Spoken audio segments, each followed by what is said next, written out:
संत मत धारा आपकी सेवा में प्रस्तुत। पाप करने वाला पापी आत्मा जब शरीर का मानव तन का त्याग करती है, वो कहाँ जाएगी? जड़ से शुरू होगी, पेड़ से, पौधे से, और फिर वो बढ़ती जाएगी। उसका यहाँ से विकास शुरू होगा।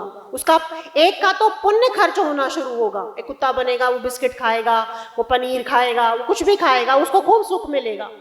खूब एक मानव को ना मिले, बैठे बिठाए उसको सुख मिलेगा। उस पुण्य का ये प्रभाव तो है, लेकिन हम क्यों ऐसा प्रभाव रखें? उस पता है प्रोसेस हो जाता है कर्म भी हमारा। जो हमने पुण्य कमाए हैं, बिना पुण्यों के तो गुरु की शरण भी प्राप्त नहीं होती। हम उस पुण्य को उस तरफ प्रोसेस कर लें, अगर जहां गुरु, जहां सच्चा सत्संग है, अगर हम उस धारा से, अगर कोई नदी सागर में जा गिरे, सागर की धारा से जुड़ जाए, तो कभी न कभी वो सागर हो जाएगी, पक्का है। एक नाले में चली जाए, एक सागर की तरफ चली जाए, ये फर्क है। तो एक नाले की तरफ भी जा सकता है। वो जो पापी आत्मा उस धारा से अलग छूटेगी, वो नाले में जाएगी, कीचड़ में जाएगी, गंदे जगह पे जाएगी। सिंचाई ही करी जा सकती है, इससे ज्यादा कुछ नहीं। लेकिन उसका क्या होगा? उसका तो पाप खत्म होना शुरू होगा।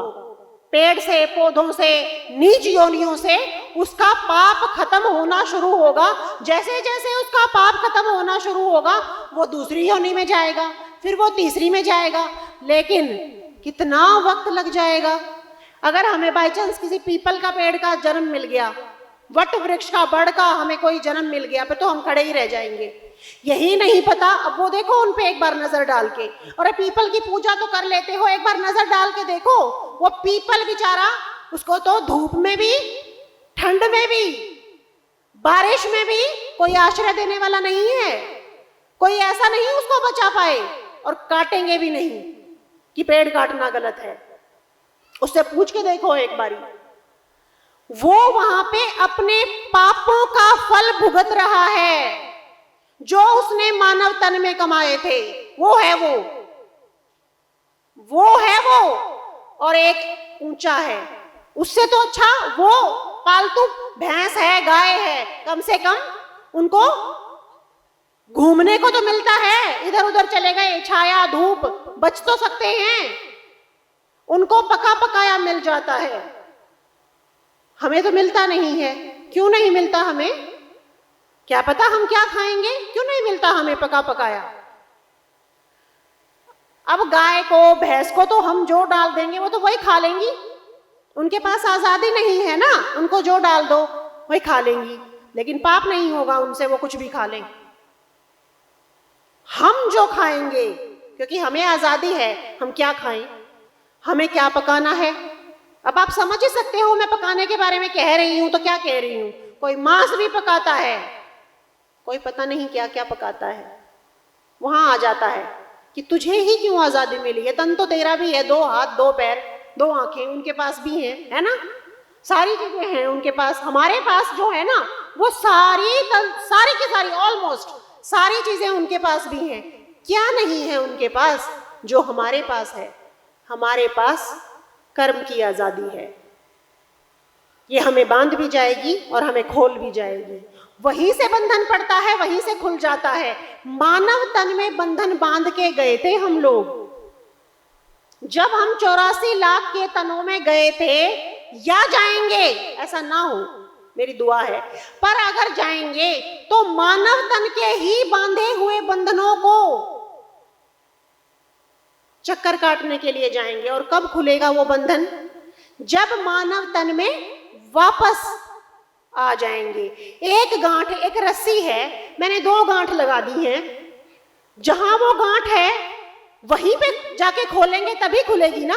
या जहां पे गांठ ही नहीं है, मैं वहां से खोलती रहूं, वहां से खुल जाएगी वो गांठ? नहीं खुलेगी ना। जहां वो गांठ है उसके लिए हाथ भी होने चाहिए खोलने लायक। पशुओं में वो हाथ नहीं है कि उन गांठों को खोल सकें। मुंह है बस, है ना? चल सकते हैं, हाथ काम नहीं करते उनके। हमारे पास हाथ है, उनका मुंह है बस। समझ आ रही होगी जो मैं कहना चाह रही हूँ। उस मुंह से वो गांठ खोल नहीं सकते, खा सकते हैं बस, भोग सकते हैं बस, प्राप्त नहीं कर सकते। वो गांठ खोलने के लिए वो पूरी यात्रा पूर्ण करके फिर मानव तन में आना पड़ेगा। वो देगा फिर मौका, दिया है, दिया हुआ है, आज फिर वो मौका हमें दिया हुआ है। तू जितनी गांठें बांध के गया था आज खोल ले, कहीं फिर से इस रस्सी के चक्कर में मत पड़ जाना। आज खोल ले उन गांठों को, तुझे हाथ दिए हैं, मुंह नहीं दिया है कि तू सिर्फ खाए पिए और चला जाए। क्या कहा है गुरु नानक साहिब ने? खाना पीना मर जाना ये काम है। क्यों कहा उन्होंने खाना? इसलिए कहा क्योंकि उनके पास हाथ ही नहीं है। कर्म कैसे करेंगे? कर्म कैसे करेंगे जब उनके पास, बेचारों के पास हाथ ही नहीं है। वहां पे वो बाध्य हैं, मजबूर हैं, हमारे पास हाथ हैं, खोल लो। खोल सकते हो अपनी गांठें, अपनी वो गांठें जो आत्मा में पड़ गई। वो गांठें खोलने का मौका आज मिला है। उन गांठों को मन कहा जाता है, उन गांठों को अवगुण कहा जाता है, उन गांठों को पाप कहा जाता है। आज वो गांठें खुल सकती हैं। अच्छा करो, बुरा किसी का मत करो। समझ आया? अच्छा करो, हाथ दिए हैं, खोल लो उन गांठों को। वो पाप की गांठें जो पिछले मानव तन में बांध के गया था, आज फिर मौका है, खोल लो उन गांठों को, वरना फिर वही रस्सी गोल गोल गोल गोल वही रस्सी ऐसे ही चक्कर कटवाएगी। और हंस से पेड़ पौधे तक और पेड़ पौधे से हंस तक यही चक्कर लगातार चलता जाएगा, तब तक जब तक वो पाप और वो पुण्य भी, अच्छा कर लो, है ना? हमने तो बस यही सीखा है, अच्छा कर लो। वो पुण्य भी उन 84 लाख योनियों में बैठ के भोगना पड़ेगा। उनके लिए भी आजादी नहीं मिलेगी। किसी ने दिया तो खा ले, किसी ने नहीं दिया तो भूखा रहे। आज हमारे पास हाथ हैं, उन हाथों का इस्तेमाल करो। हाथ हमारी अक्ल भी है, उनके पास बुद्धि नहीं, उनके पास दिमाग नहीं, उनके पास सोच नहीं, वो विचार नहीं कर सकते, वो अच्छे बुरे में अंतर नहीं कर सकते। उन्हें जो दे दिया जाए मजबूर हैं। 1 घंटे नहीं खाएगा, 2 घंटे नहीं खाएगा, 4 नहीं खाएगा, अपने आप खाएगा। अगर तूने इस योनि में ये आदत डाली है कि मैं मांस भक्षण नहीं करूंगा, मैं अंडा नहीं खाऊंगा, तेरा वो असर तो दिखाएगा। लेकिन अगर शेर बन गया फिर क्या करेगा? फिर क्या करेगा? फिर तो खाएगा, गया काम से। इसमें तो फिर भी ठीक था। अब कुत्ते को या गाय को या क्या करते हैं, गाय भैंस बन जा। अगर तू मांस नहीं खाना चाहता कोई बात नहीं, तू अच्छा है, बढ़िया है, तूने सबका अच्छा किया है, तू गाय बन जा, तू भैंस बन जा। बनना है? क्यों बनना है? नहीं बनना है। अपने ही ऊपर अच्छा नहीं कर सकते, किसी का क्या कर लेंगे हम? अच्छा कर, पुण्यों को पोटली बांध के 84 के चक्कर मत काट। पुण्यों की पोटली अपने सर पे रख के गाय भैंस भेड़ मत बन, डंडा ही है सर पे फिर भी। हाथी मत बन, हाथी कभी, हाथी कितना उत्तम है ना? सब हाथी को देख के एक अच्छी फील आती है ना? हाथी को देख के कोई ऐसा होगा जिसको बुरा लगता होगा, कितना उत्तम जीव है, शांत। लेकिन उसे अपने बल का ही नहीं पता। ये है वो संज्ञा जिसको 84 लाख कहा है, उसमें बुद्धि नहीं है। हाथी के पास इतना बल है पर बेचारा लकड़ियां ढोता है, बोझ ढोता है, बहुत अच्छा है, मांस नहीं खाता है, अच्छा करता है, सबका काम करता है, बुरा किसी का, जा बैठ जा हाथी बन के। तू तो बुरा किसी का नहीं करता है, तू तो अच्छा करता है, जा बन जा गाय। तूने अच्छा किया, मैं नोटिस में रखूंगा। क्या कहेगा यमराज, क्या कहेगा धर्मराज, क्या कहेगा?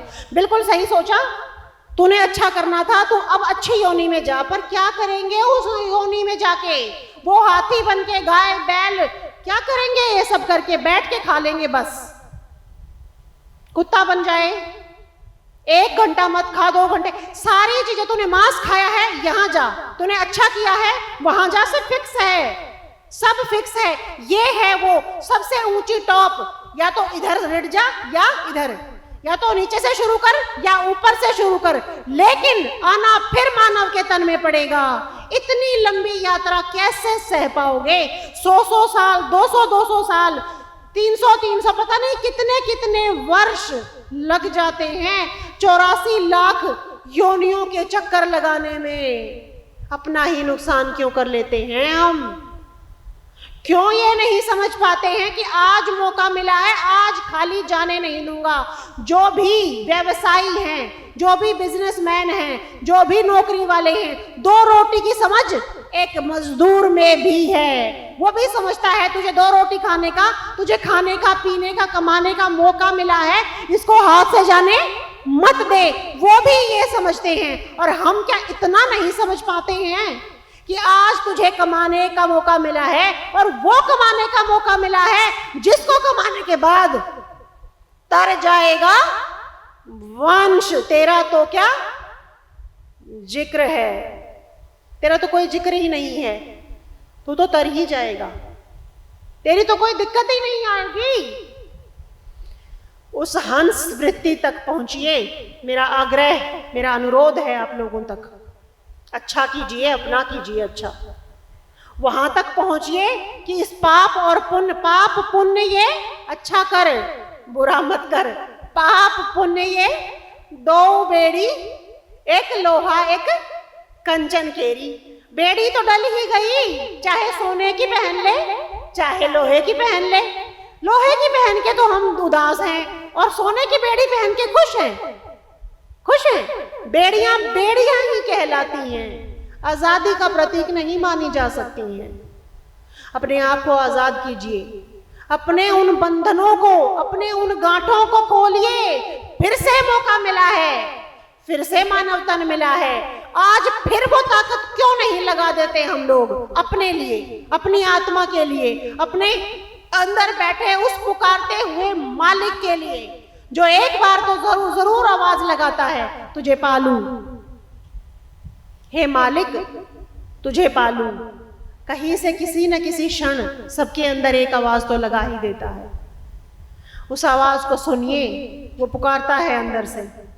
अच्छा कीजिए, बुरा मत कीजिए। सत्संगी, गुरु महाराज, कोई भी पंथ हो, बुरा करना नहीं सिखाते हैं, सिखाते सब अच्छा ही करना है। अपने आप को अच्छा करिए, बुरा करिए, इसके बंधन में मत डालिए। ये भी बंधन है। जो चीज आपको गुरु से मिलने से दूर कर दे, जो चीज आपको सत्संग में जाने से दूर कर दे, वो बंधन है। सच में मानिए मेरी बात, वो क्या है? बंधन है। उस बंधन में पड़ने से आपका अच्छा नहीं होगा। सुखदेव मुनि जी का एक वृत्तांत है, मैं ये एक बार सुना लूं, उसके बाद पूर्ण करती हूँ। हम चाहे कितने भी अच्छे क्यों ना हों, जब अच्छे की बात चली है तो मैं ये बोल दूं, सुखदेव मुनि जी इतने ज्यादा उत्तम हंस वृत्ति के थे, इतने ज्यादा बड़े योगी थे कि उनको माया का डर था। उन्हें पता था कि जैसे ही तू गर्भ से बाहर आएगा तुझे माया ग्रास लेगी और तू परमात्मा का नाम भूल जाएगा। वो 12 साल तक अपनी माता के गर्भ में बैठे रहे, इतना बड़ा योग बल था। आजकल के बच्चों में तो ऐसा योग बल नहीं है ना कि वो 12 साल अपनी माता के गर्भ में बैठे रह जाएं। वो सुखदेव मुनि जी इतने उत्तम थे, इतने योगीराज थे कि 12 साल अपनी माता के गर्भ में बैठे रहे, फिर भी बाहर आने को तैयार नहीं थे। फिर किसी ने समझाया, बहुतों ने पहले भी समझाया था, फिर किसी संत ने समझाया कि तू बाहर आ जा, वरना तेरी माता का देहांत तो हो जाएगा, ये मर जाएगी, और माँ की हत्या का जो पाप है वो तेरे सर आ जाएगा, तेरा योग बल भी नष्ट हो जाएगा। वो बाहर आए अपनी मर्जी से, अपनी इच्छा से, योग बल था उनमें, छोड़ दिया, माँ की देह को छोड़ दिया। और देखिए फिर क्या हुआ, इतने बड़े योगी का जब वो माया से दूर रहने के लिए इतना कोशिश कर चुके थे तब, जबकि हम तो माया से दूर रहने की इतनी कोशिश नहीं भी करते हैं, वो माया से दूर रहना चाहते थे दूर, फिर भी उनके महर्षि व्यास जो उनके पिता थे, जब वो वहां स्वर्ग में गए, जब वो बैकुंठ में गए, तो उन्हें क्या कहा कि तू बैकुंठ में अंदर अच्छा कर, उसके बारे में बोला है मैंने, अच्छा करने के बारे में। इतना पुण्य कमाने के बाद, इतना योगी, इतना बड़ा योगी होने के बावजूद जब वो बैकुंठ में गए तो उन्हें वहां से उल्टा कर दिया गया, वापस मोड़ दिया गया कि वापस जा, तेरा कोई गुरु नहीं है, तेरा कोई गुरु नहीं है, और जब तेरा गुरु ही नहीं है तो तुझे बैकुंठ हम दे ही नहीं सकते, तुझे हम बैकुंठ दे नहीं सकते। वापस आए और अपने पिता को कहा, आपने मुझे आज तक यही क्यों नहीं बताया। देखो फिर किसको बोला, अपने पिता को। तो आप तो बता ही दो अपने बच्चों को, है ना, अभी तो वक्त है, आप तो बता ही दो अपने बच्चों को। महर्षि व्यास ने सुखदेव मुनि जैसे उत्तम आत्मा को ये नहीं बताया था, तो उसने कहा कि तूने पूछा ही नहीं कभी बेटा। क्या उत्तर मिला, तूने कभी पूछा ही नहीं, तुझे तो अपने योग का, वही जैसे हमें है, हम तो अच्छी आत्माएं हैं, तुझे तो बड़ा घमंड था अपने योग का, अब चला जा बैकुंठ। पूछता तो उत्तर मिलता, आज पूछा है आज उत्तर दूंगा, आज कि आप मेरे गुरु बन जाइए कि नहीं। गुरु सबका वही बनता है जो उसके वक्त का गुरु हो, जिसको धारण करने के लिए उसकी आत्मा निश्चित की गई हो। आज के गुरु हैं राजा जनक, तू जा उनके पास और उनसे दीक्षा ले, तब तेरे लिए कुछ आगे का रास्ता खुलेगा। गए वहां पे, मैं इस पूरे व्याख्यान को पहले सुना चुकी हूं, मैं इसको यहीं पे कंप्लीट करती हूं कि उनको राजा जनक, जो कि राजा थे, एक योगी राज को, महर्षि सुखदेव को एक राजा के पास जाके गुरु धारण करना पड़ा, और फिर वो जब बैकुंठ गए तो उन्हें किसी ने नहीं रोका, वो सीधे बैकुंठ गए। क्यों? क्योंकि आज उनके पास वक्त का गुरु था। हमारे माथे पे मोहर होती है हमारे गुरु की, हमारी आंखों में मोहर होती है हमारे गुरु की, और वो मोहर देखने के बाद कोई नहीं रोकता। पर जिस पे कोई मोहर ही नहीं, उस पुण्य का कोई अर्थ नहीं। गुरबिन माला फेरते, गुरबिन करते दान, गुरबिन सब निष्फल गया, चाहे पूछो वेद पुराण। गुरु बिना तू कितना भी अच्छा कर ले, कितना भी बुरा कर ले, बुरा भी कर ले और अच्छा भी कर ले, कुछ प्राप्त होने वाला नहीं, अपने लिए कुछ प्राप्त होने वाला नहीं। हो तो जाएगा, लेकिन पाप और पुण्य, और पाप पुण्य ये दो बेड़ी, इन बेड़ियों को, इन बंधनों को खोलने के लिए मानव तन मिला है। इन्हें और मत बांधिए अपने ऊपर, इन पुण्य और पापों की बेड़ियों को, इन पुण्य और पापों के बंधनों को अपने ऊपर और मत डालिए। कोई इन बंधनों को नहीं खोलने आएगा। स्वयं गुरुदेव के चरणों में जब तू आएगा और पूछेगा, वैसे ही जैसे सुखदेव जी ने पूछा था, और चल के जाएगा, इंतजार करेगा, इंतजार उन्होंने भी किया था, पहुंचेगा, तब तुझे जवाब मिलेगा। अब तेरे ऊपर गुरु का मोहर है, अब तू चाहे जहां जा सकता है। अपना तो क्या, तारा चंद सत्संग करो, तेरा नाम हंस, तेरा तो क्या जिक्र है, तर जाएगा वंश। आइए अपने मानव तन को सफल बनाइए, वरना ये मौका बार बार नहीं मिलता और नहीं मिलेगा। आज है, इस मौके का पूरा फायदा उठाने का हमारा हक भी है और फर्ज भी है। प्रेम से बोलिए श्री सद्गुरुदेव महाराज की जय।